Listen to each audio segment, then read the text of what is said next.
Hai, sekarang kita ada bareng Bang Rocky Gerung nih di New York. Iya, seneng banget ini ketemu sahabat lama. Iya, ya kan? gue lagi ngopi Bung tiba-tiba. Rocky Gerung ya. Gue lagi mau cari tempat kopi. Ada dua pemuda dan pemudi ketemu. Tidak sengaja lo ketemu. Aji, Aji, Sekarang cerita. dan Samara.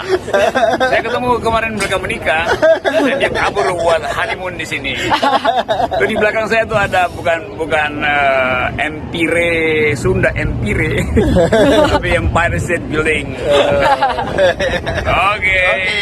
Netizen, salam. Salam.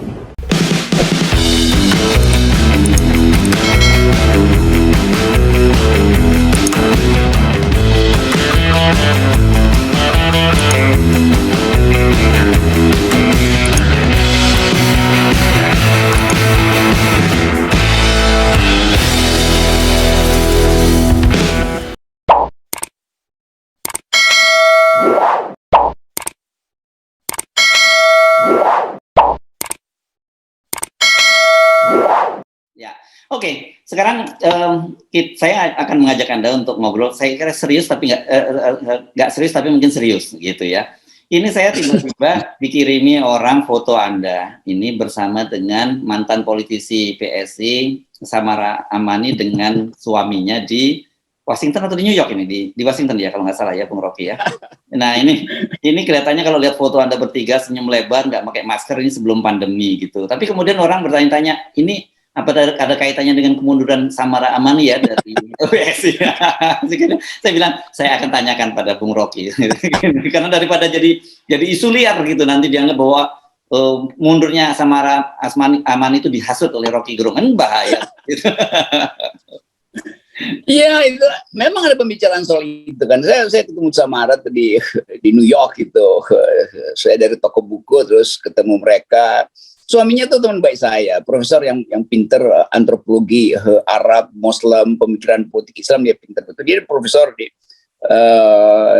New York ya, di NYU atau New York University.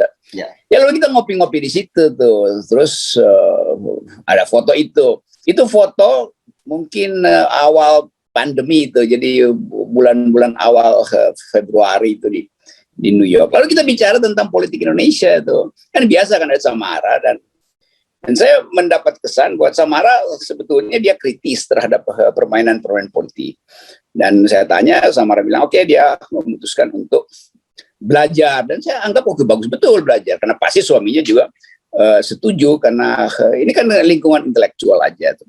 Jadi itu foto itu nggak ada urusannya dengan pernyataan Samara, tapi ada urusannya dengan cara saya mendeteksi pada waktu itu bahwa Samara gelisah dengan keadaan politik Indonesia. Nah, kegelisahan itu memang baru terwujud 2 tahun setelah itu, dan saya mengucapkan selamat karena Samara bisa membuat argumentasi untuk mengatakan bahwa dia memerlukan jalur lain di luar PSI untuk mengaktifkan pikiran politiknya, terutama dalam soal demokrasi dan gender equality. Dan itu pasti karena Samara sudah 3-4 semester belajar hal-hal semacam itu di New York. Nah itu pentingnya orang keluar sebentar dari Indonesia lalu lihat balik ke belakang bahwa Indonesia memang kacau balau. Karena itu butuh peralatan di luar partai. Jadi saya kira intinya itu, dan Samara bersama suaminya teman saya. Jadi selamat menempuh kembali jalur akal sehat. Oke. Nah, ini pertanyaannya juga berkembang kemana-mana gitu, karena kan mereka bertanyakan Bung Rocky selalu menyoroti PSI dan Geng Cokro yang punya tendensi Islamofobi gitu. Sementara suaminya Samara ini profesor Islamic Studies gitu ya, yang saya lihat kalau ya, cara berpikirnya itu moderat dan dia pasti bukan orang yang juga Islamofobi. Nggak mungkin kan seorang profesor Islamic Studies gitu Islamofobi gitu.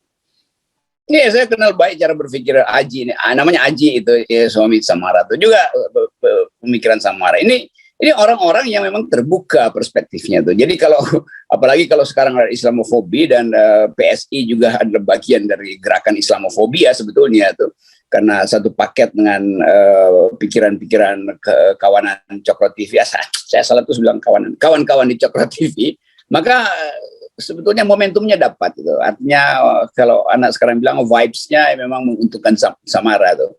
Dan Samara tentu jeli untuk melihat oh ini saatnya tuh. Dan tentu dia sebagai perempuan mengerti bahwa lebih baik melibatkan diri dalam isu-isu keadilan perempuan, karena kurang sekali analisis feminis terhadap kehidupan politik Indonesia. Kalau soal minyak goreng udah pasti yang pertama kali kena imbas politik harga itu adalah kaum perempuan itu, dan itu artinya keadilan tidak tiba di dapur. Nah, orang seperti Samara yang belajar antropologi dan manajemen pasti berdiskusi dengan suaminya yang adalah profesor soal kemerdekaan berpikir, soal kesetaraan segala macam. Jadi saya tetap menduga bahwa, dan ini dugaan akademis saya, itu adalah keputusan yang baik. Dan apalagi Samara langsung mengatakan dia membutuhkan jalur lain yang tidak mungkin dia tempuh melalui partai politik. Jadi selamat datang di dalam lingkaran berpikir akal sehat. Ya, oke. Saya kira clear ya. Jangan kemudian kembang-kembangin bahwa ini provokasi dari Rocky Gerung. Ini karena orang itu kan gampang sekali ngulik itu, Bung Rocky. Bukan hanya pertemuan Anda itu loh, karena jejak digitalnya katanya disebutkan juga Anda hadir waktu pada pernikahan mereka. Itu betul itu ya, Bung Rocky? Iya, itu kan teman saya, maka saya datang itu. Pak Jokowi kan datang di situ, dan saya nggak bertemu dengan Pak Jokowi karena nggak mungkin saya provokasi Pak Jokowi kan. Karena beliau pakai jalur khusus, walaupun saya juga pakai jalur khusus karena saya mau cepet-cepet maka diarahkan. Tapi saya bilang enggak, saya mau antri aja tuh, nggak perlu. Jadi sekali lagi kita siapkan satu generasi baru yang bisa memikirkan Indonesia di luar sistem kepartaian kita yang memang buruk. Ya, kita tunggu ya Samara-Samara Amani yang lain dari PSI ya. Saya kira kan kita selalu kita kan Anda saya mau ucapkan itu, tapi oke, biarkan FNN yang mulai. Kan Anda selalu bilang bahwa kita tidak pernah membenci orang gitu ya. Kita cuma membenci soal pemikiran dan kebijakannya kalau pemerintah kan gitu. Jadi kita sebenarnya no hard feeling terhadap teman-teman di PSI maupun teman-teman di Cokro TV, karena seperti Anda juga dan seperti saya itu banyak sekali teman-teman kita di sana gitu yang cukup lama kita bergaul dengan mereka kan gitu ya. Iya, PSI dari awal saya dorong, justru saya kasih kuliah pertama di situ, terangin apa tuh ideologi solidaritas, bagaimana cara mengaktifkan milenial itu. Jadi saya dulu membantu PSI karena saya anggap ini partai yang baik buat anak muda. Tapi kemudian ya pengaruh saya itu dihalangi lebih jauh oleh istana, dan istana karena ada uang banyak itu lalu membackup PSI, dan teman-teman saya yang ahli survei juga kemudian meromantisir atau bahkan memegalomaniakan PSI sebagai partai yang seolah-olah berpikirnya netral, padahal kita tahu bahwa akhirnya proposal-proposal bisnis yang beredar di meja-meja rapat teman-teman PSI. Saya kira begitu dugaan akademis saya. Ya, bukan hanya dugaan akademis dong, kan kemarin ada juga dugaan netizen yang kita bahas, Pak Tony Fu. Nah itu dia yang kemarin menyatakan itu kan. Ya, itu satu paket saya kira, dan mungkin Ibu Grace, Natali, beberapa teman yang senior yang saya kenal baik di situ tuh bisa belajar dari percakapan publik yang dibuka oleh Pak Tony Fu itu, bahwa ada variabel itu dan variabel itu sekarang jadi faktor, dan karena itu orang minta pertanggungjawaban. Kalau kita mau bicara toleransi, datang dari hati, bukan datang dari kalkulasi donasi, itu kan itu intinya. Kalimatnya puitis sekali. Berbicara toleransi jangan karena datang dari kalkulasi donasi. Oh, dahsyat itu, rimanya dapat itu. Udah cukup. Oke, biasanya gini, kenapa saya ulang, karena biasanya begitu ada quote-quote semacam ini nanti akan muncul tuh di netizen itu, ada semacam flyer, meme atau apa gitu, quote by Rocky Gerung. Nah, kalau itu kita izinkan untuk diperbanyak, viralkan. Ya, oke, baik, Bung Rocky. Saya kira posisi kita selalu tetap pada ini bahwa kita rayakan perbedaan dan mari kita bisa bercakap-cakap dengan nyaman gitu antar sesama anak bangsa, lepas dari perbedaan pilihan politik maupun pandangan kita tentang bagaimana mengelola berbangsa dan bernegara ini gitu ya, Bung Rocky ya.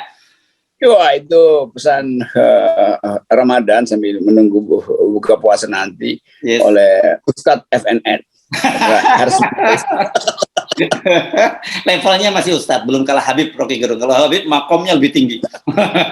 Oke, itu akan menuju ke situ tuh. Yes. Iya. Bung Rocky, jangan lupa tetap 0%.